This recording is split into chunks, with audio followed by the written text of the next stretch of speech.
বিক্ষোভে উত্তাল ভারতের কেন্দ্রশাসিত অঞ্চল লাদাখ।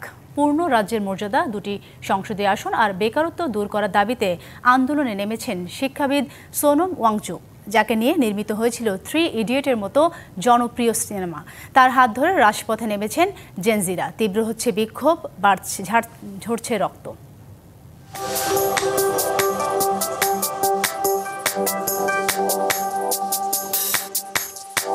লাদাখ ভারতের উত্তরের একটি কেন্দ্রশাসিত অঞ্চল। অতীতে ভারতের জম্মু ও কাশ্মীর রাজ্যের অন্তর্ভুক্ত ছিল। 2019 সালে জম্মু ও কাশ্মীর থেকে আলাদা করে কেন্দ্রের অধীন করা হয় লাদাখকে। কিন্তু রাজ্যের মর্যাদা না পাওয়ায় এবং এখানকার পরিবেশ ও সংস্কৃতির সুরক্ষার নিশ্চয়তা না মেলায় শুরু হয় আন্দোলন, যার মূল দাবি লাদাখী জনগণের অধিকার ও পরিবেশ রক্ষা। শিয়া বাটার ও ভিটামিনে সমৃদ্ধ লিলি বিউটি সোপ, তারুণ্যময় উজ্জ্বল ত্বকের জন্য। রিমার্ক।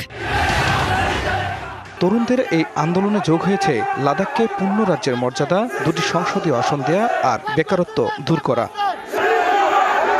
আন্দোলনের অন্যতম প্রধান মুখ শিক্ষাবিদ সোনম ওয়াংচুক, যার জীবন নিয়ে তৈরি হয়েছে 3 ইডিয়টসের মতো জনপ্রিয় বলিউড সিনেমা। দীর্ঘ দাবি আদায়ে 15 দিনের অনশন কর্মসূচি পালন করেন ওয়াংচুক। তার সাথে যোগ দেন জেনজিরা। অনশন থেকে আন্দোলন ছড়িয়ে পড়ে রাজপথে। পুলিশের সাথে সহিংসতার জেরে নিহত হন 4 জন, আহত হন অনেকে। পরিস্থিতি নিয়ন্ত্রণে জারি করা হয় কারফিউ।